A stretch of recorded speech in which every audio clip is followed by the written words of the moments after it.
Hello, everyone, and welcome to the Empowered Soul podcast. I'm Lynn, and today I want to explore a topic that affects us all, which is fear-based decisions versus heart-based decisions. How often are we making these choices from a place of fear rather than a place of compassion, kindness, and love? Now, when I first learned about this, in the sense that when things happen, you can't control what is happening. The only thing you can control is how you respond to the situation. There's different ways to come across this, and the first is you can react to the situation or you can respond to the situation.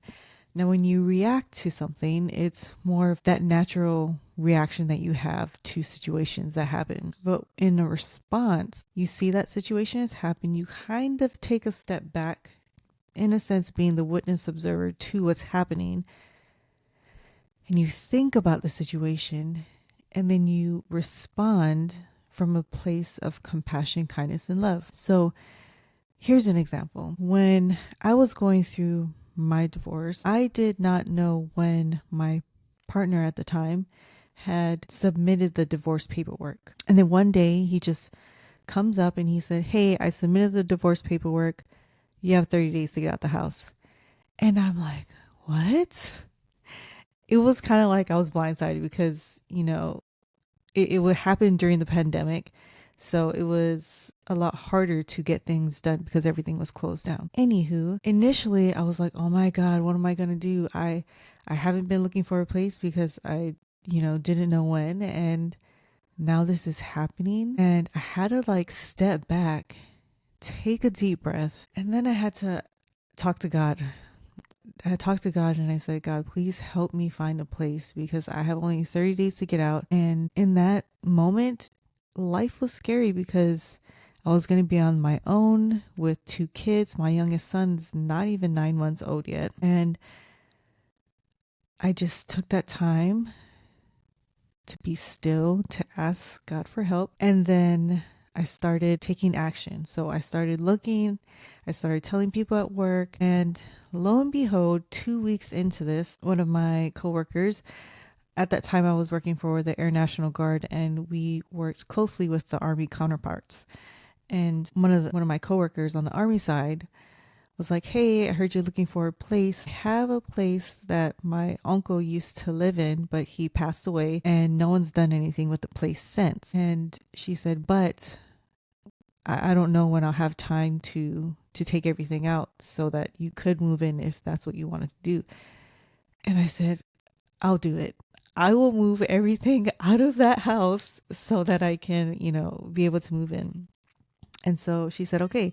So what I did was I hired some helpers and I got it done. And I just made sure she got all the important things like documents and stuff.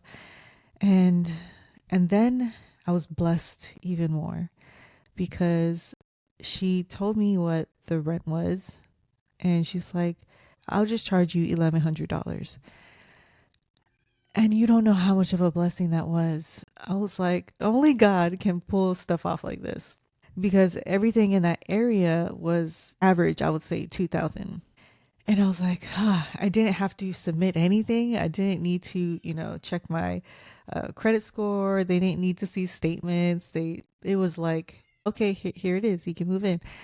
And I was just so grateful. Like, those are the days where miracles happen. And that's what happens when you just trust in the universe. That's what happens when you just take a step back from all the fear, all the worry, all the stress, all the anxiety, all the overwhelm that comes up when situations, are presented to you.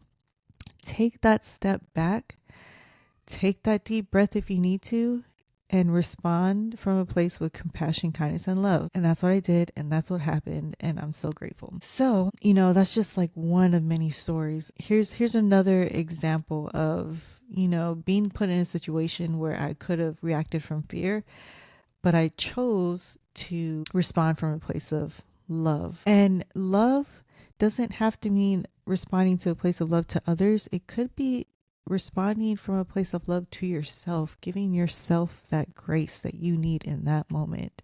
so that you can stay present and so that you won't, feel off balance because of what's happening around you. And so, not even a year in, I got a text message from her realtor, and her realtor is like, "Hey, we're going to start showing the house because, we're trying to sell it."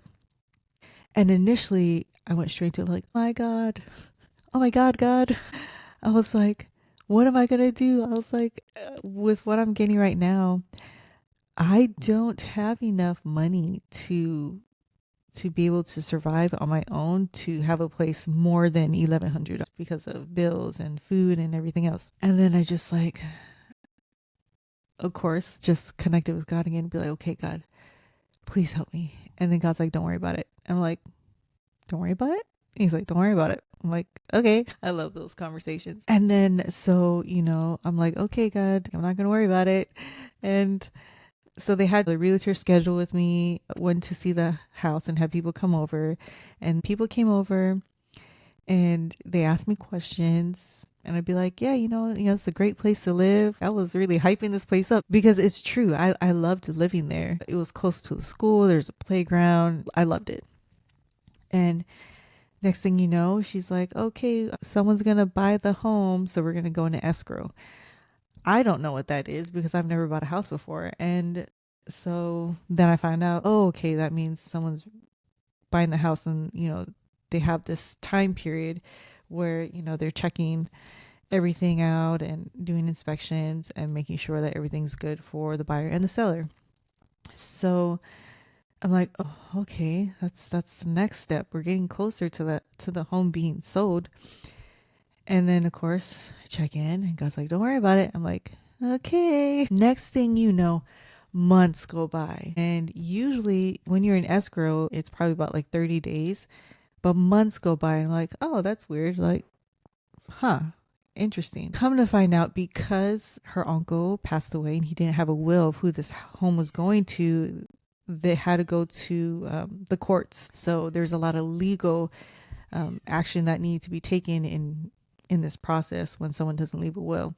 So what happened was the people who were buying the home didn't want to wait that long. Lo and behold, they pull out. And then I'm back to where I was and just living there. So that's just another example of being faced with a situation where, oh, you're going to have to move. And instead of sitting in the fear, I took myself out and decided to tune in with God and ask God for the information, receive what I need to receive, stayed in my heart space and gave myself love to the situation and only gave good vibes to everyone, right? To the people who are coming and looking, to the realtor, to my friend who's, selling the home, and everything worked out for me. Later on down the road, this happened like 3 times. And each time, like, a family member would be like, "Oh, aren't you going to try to find a place to live now since they're, showing the home again?" I'm like, "No." And they're like, "What? Why not?" I'm like, "Well, because I will wait till that moment where they said, you have 30 days to get out now." So as you can see, there's different steps along the way.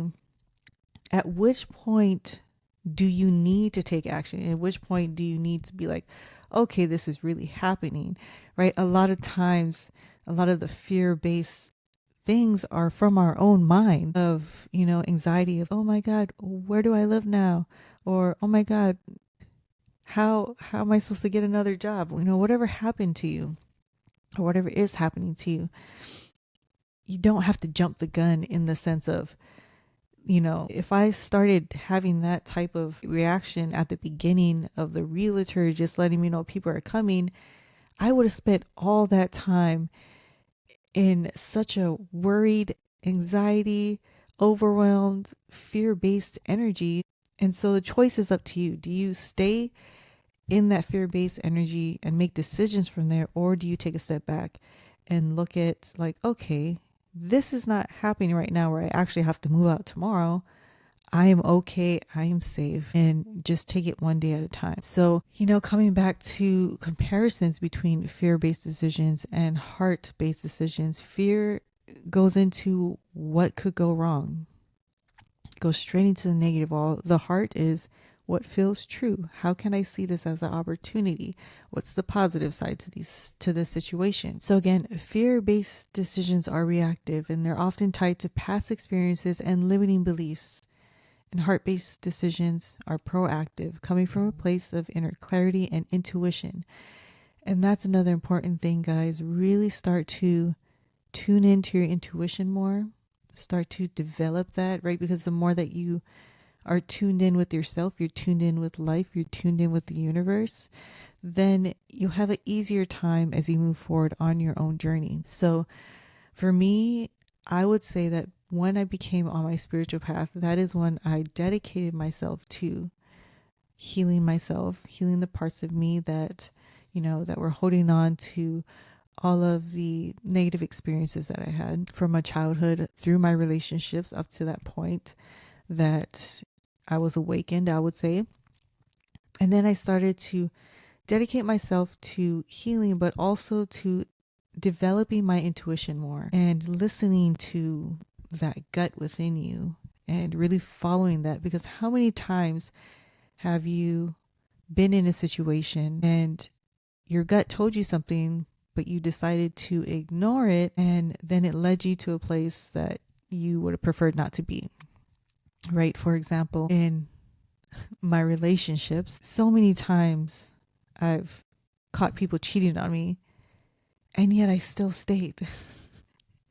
And this was, younger Laura. And I still stayed, and then they kept doing it, right? But if I decided to love myself more, to make those boundaries, to not allow people to cheat on me, then I would have moved past those relationships a lot faster.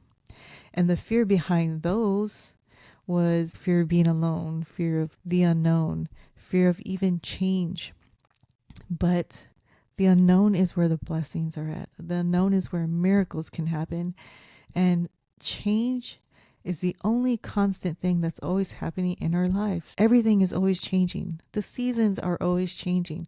So when we can really take the time to embrace change and know that change is good, that you can look at it from a perspective that, okay, this is changing. It's happening for a reason. Why is it happening? Let me go with the flow. Let me see what the opportunities and blessings are. When you can have that type of mindset, then life would be a lot more fun, I would say. Life would be a lot more fun instead of, doing the hypotheticals. Oh, what if this and what if that, and staying in that negative mindset.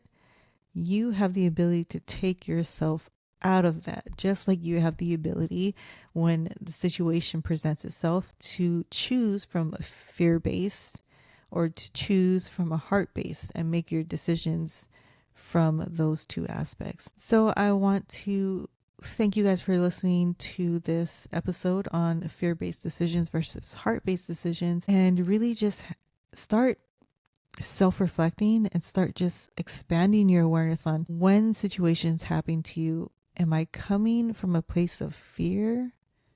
Whatever fear is coming up for you, or are you coming from a place of compassion, kindness, and love? Are you making your decisions from compassion, kindness, and love? And when you do that, you will feel that the decisions will be a lot more easier for you because you're coming from love. You have that love and you're radiating that love towards that situation. And when you have the mindset that everything happens for you, not to you, then you know that this situation is happening in your favor. So I want to say that this week, take the time when things happen, just instead of reacting, respond and see how that works out better for you. See how you feel when you do that. And so I would also like to announce that Mondays are my episodes. That following Friday, I'm doing intuitive readings. And I'm doing intuitive readings because I love it. That's what I love to do. And I love healing. So I do intuitive readings and healings that following Friday. I did it last week and it was great. I did it on YouTube Live. So you can either show up YouTube Live. The time would be 9 a.m. Eastern time for right now. It might change in the future. Or you can put a request in for a reading. If you can't make it at that time, like if you're in Hawaii and you're like, Laura, it's 4 o'clock in the morning Hawaii at that time, so I'm not going to make it. But you can put a request in for a reading and I will get it. And then I'll do the reading so you can watch the replay and then receive your reading. And then afterwards, we'll do a healing to help you to release whatever's coming up. So I just want to say thank you all for being here and allowing me to just connect with you and share my experiences with you and allowing me to help you through your journey. And if today's episode inspired something with you, I invite you to keep going, keep believing in yourself, and continue this journey with the Empowered Soul podcast. Each episode is a step toward deeper growth and self-love. If you feel called, please take a moment to follow on your favorite podcast platform or subscribe on YouTube. It helps us reach others who are ready to embrace their empowered path and step into their highest potential. So until next time, stay empowered and keep embracing the journey within.